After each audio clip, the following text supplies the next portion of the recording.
The list of presidential aspirants appears headed to a dramatic depletion after a majority of the initial 55 aspirants failed to submit their credentials to the IEBC today.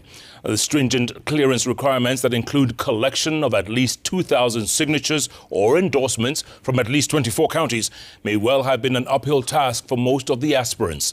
Less than 10 aspirants from political parties and an even smaller number of independent aspirants complied with the IEBC deadline by close of business today. Let's begin our broadcast with Brenda Wanga. The race to getting aspirants' name on the presidential ballot paper is heating up, with hopefuls jumping through hoops to get the all clear from the IEBC.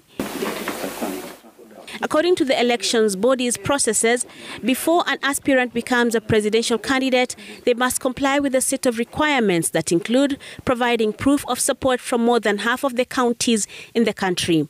The IEBC sets this at 2,000 signatures from each of the 24 counties. These signatures ought to be accompanied by the signatories' copies of identity cards. While established parties have easily navigated these requirements, independent and fringe party aspirants have found the going rather tough.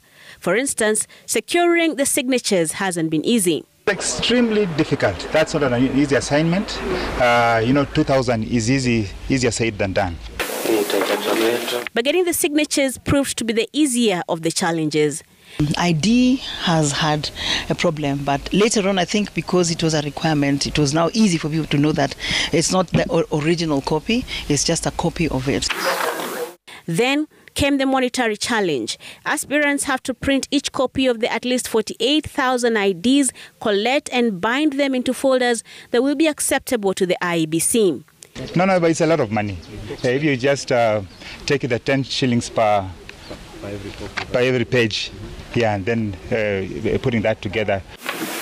Indeed, the ID challenge locked out some independent aspirants from the onset as they sought to circumnavigate the law. Some of us, let me be straight, we recruited people through WhatsApp. So long as the ID card is there, his or her name is there. While the IEBC requires aspirants to present electronic copies of the signatures, it says it cannot do away with the requirement of the physical ones too. But as for us as a commission, we shall enforce the law, and we have no reason to depart from these provisions.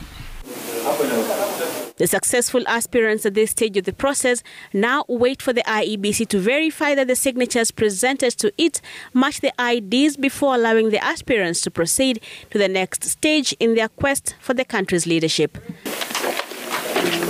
Brenda Wanga, Citizen TV, Nairobi.